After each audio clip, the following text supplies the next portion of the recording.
نحمدہ ونصلی علی رسولہ الکریم اما بعد فاعوذ باللہ من الشیطان الرجیم بسم اللہ الرحمن الرحیم رب اشرح لی صدری ویسر لی امری واحلل عقدۃ من لسانی یفقہوا قولی رب زدنی علما رب زدنی علما رب زدنی علما۔ شروع اللہ کے نام سے جو بڑا مہربان اور نہایت رحم کرنے والا ہے۔ تو معزز ناظرین، آج ایک نئے وظیفے کے ساتھ آپ کی خدمت پہ حاضر ہوں۔ اس سے پہلے آپ علیہ السلام کے صحابہ حضرت ابو بکر صدیق رضی اللہ تعالیٰ عنہ کا ایک واقعہ بیان کرتی ہوں۔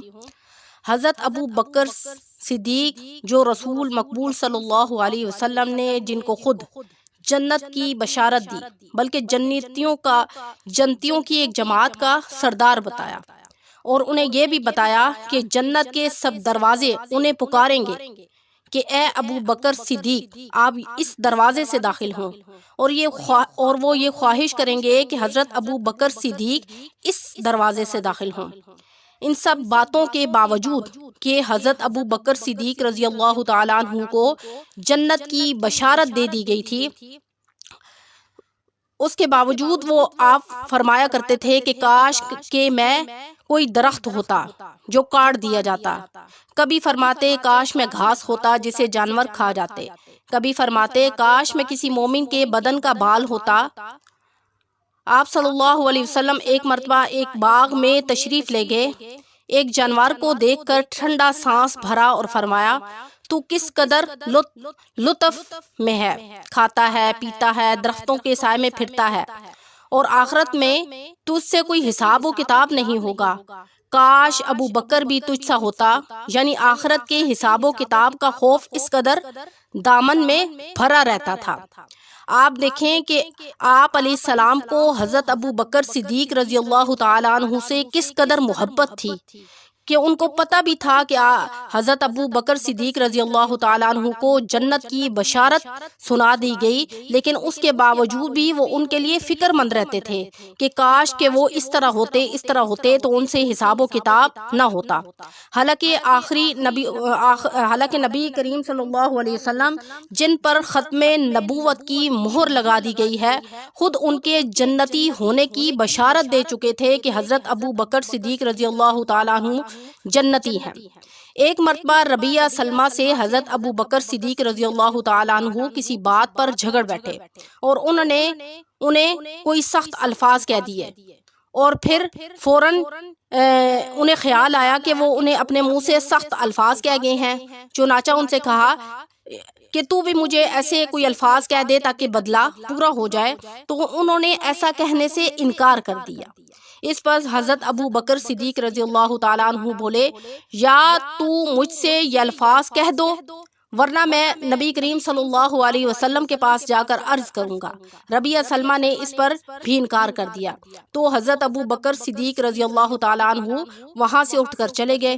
ان کے اٹھ جانے کے بعد ربیہ کے عزیز رشتہ دار کہنے لگے، یہ بھی خوب رہی کہ خود ہی زیادتی کی اور خود ہی نبی کریم صلی اللہ علیہ وسلم سے شکایت کرنے لگے ہیں۔ ان کی یہ بات سن کر ربیہ سلمہ بولے کہ تم جانتے بھی ہو کہ یہ کون ہے؟ اپنے رشتہ داروں سے وہ بولے کہ یہ ابو بکر صدیق رضی اللہ تعالیٰ عنہ ہے، اگر یہ خفا ہو گئے تو اللہ کا لاڈلا رسول مجھ سے بھی خفا ہو جائے گا، اور جس سے اللہ کا رسول ناراض ہو جائے اس سے اللہ تعالیٰ ناراض ہو جائیں گے۔ سبحان اللہ! دیکھیں صحابیوں کے دل میں کتنا خوف ہوتا تھا کہ اگر ہم نے اللہ کے رسول کو ناراض کر دیا تو وہ ہم سے ناراض ہو گیا تو اللہ بھی ناراض ہو جائے گا۔ تو آپ خود سوچیں، جس رسول پر اللہ تعالیٰ نے یہ احکامات جاری کیے، اس احکامات کو آج کل ہم نے پسے پشت ڈال دیا ہے، اس کی ہم کتنی نافرمانی کرتے ہیں۔ جو اللہ اور اس کے رسول کے بتلائے ہوئے طریقوں کو ہم پیچھے ڈال دیتے ہیں۔ کیا ہمارے اندر اس چیز کا خوف ختم ہو گیا ہے کہ اگر رسول ناراض ہو گیا تو اللہ بھی ناراض ہو جائے گا؟ تو پھر ربیہ سلمیہ کے برباد ہونے میں کیا کسر رہ جائے گی؟ یعنی جب اللہ کا رسول ناراض ہو گیا تو گویا اللہ بھی ناراض ہو جائے گا، جب اللہ ناراض ہو جائے گا تو ربیہ سلمیٰ یعنی اس کے بربادی میں کوئی کسر نہیں رہے گی۔ اس کے بعد ربیہ نبی کریم صلی اللہ علیہ وسلم کی خدمت میں حاضر ہوئے اور مقصد عرض کیا۔ نبی کریم صلی اللہ علیہ وسلم یہ سن کر بولے، ٹھیک ہے، تمہیں جواب میں اور بدلے میں کہنا نہیں چاہیے تھا، البتہ بدلے میں یوں کہتے کہ ابو بکر اللہ تجھے معاف کرے۔ سبحان اللہ! دیکھیں آپ علیہ السلام حضرت ابو بکر صدیق رضی اللہ تعالیٰ عنہ سے کس قدر محبت کرتے تھے۔ ان کی حمایت میں پھر بھی بولے کہ تو نے آگے سے یہ بات کہنی تھی کہ اے ابو بکر اللہ تجھے معاف کرے۔ سبحان اللہ! دیکھیں کتنی آپ علیہ السلام کو حضرت ابو بکر صدیق رضی اللہ تعالیٰ عنہ سے محبت تھی۔ تو سوچیں آج ہم اللہ اور اس کے رسول سے محبت کرتے ہیں؟ کیا ہم عاشق رسول ہیں؟ نہیں، ہمارے دلوں میں اللہ اور اس کے رسول کا خوف بالکل ختم ہو چکا ہے۔ اگر ہم اللہ اور اس کے رسول کا خوف کرتے تو ہم اس کے احکامات کو پس پشت نہ ڈالتے۔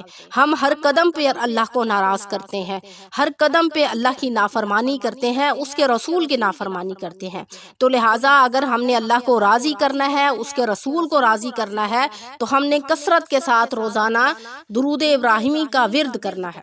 درود ابراہیمی اور استغفار کا ورد کرنے سے انسانوں کی زندگیاں بدل جاتی ہیں۔ اگر اللہ کو راضی کرنا چاہتے ہو تو استغفار کرو۔ استغفار کرنے سے زندگی کے تمام معاملات درست ہو جاتے ہیں، زندگی میں آسانیاں پیدا ہو جاتی ہیں۔ اسی طرح درود ابراہیمی پڑھنے سے اللہ کے رسول کی شفاعت نصیب ہوگی، اللہ کی رحمت کے سائے میں جگہ ملے گی قیامت کے دن۔ تو لہٰذا درود ابراہیمی کا کثرت کے ساتھ ورد کریں۔ بہت بڑے بڑے علماء اکرام جنہوں نے اپنی زندگی میں استغفار اور درود ابراہیمی کو جاری رکھا اور اللہ تعالیٰ نے ان کی زندگیوں کو ہی بدل دیا۔ تو معزز ناظرین، آج یہ ساری باتیں بتانے کا مقصد یہ تھا کہ ہم اللہ اور اس کے رسول کو کس قدر ناراض کر رہے ہیں۔ کیا ہمارے اندر یہ خوف ختم ہو گیا کہ اللہ اور اس کا رسول ناراض ہو جائے گا تو ہمارے ساتھ کیا ہوگا؟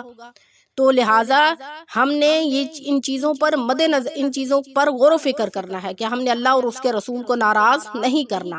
اللہ کو راضی کرنے کے لیے استغفار کرنا ہے اور درود ابراہیمی کا وظیفہ کرنا ہے تاکہ ہمیں اپنے نبی کا سچا عاشق بننے کا موقع ملے۔ تو امید ہے کہ آپ جو ہے روزانہ استغفار کی تسبیح کریں گے اور درود ابراہیمی کی تسبیح کریں گے تاکہ اللہ اور اس کا رسول راضی ہو جائے۔ تو انشاءاللہ نیکسٹ وظیفے کے ساتھ آپ کی خدمت میں حاضر ہوں گے۔ وآخر دعوانا ان الحمد للہ رب العالمین۔ السلام علیکم ورحمۃ اللہ وبرکاتہ۔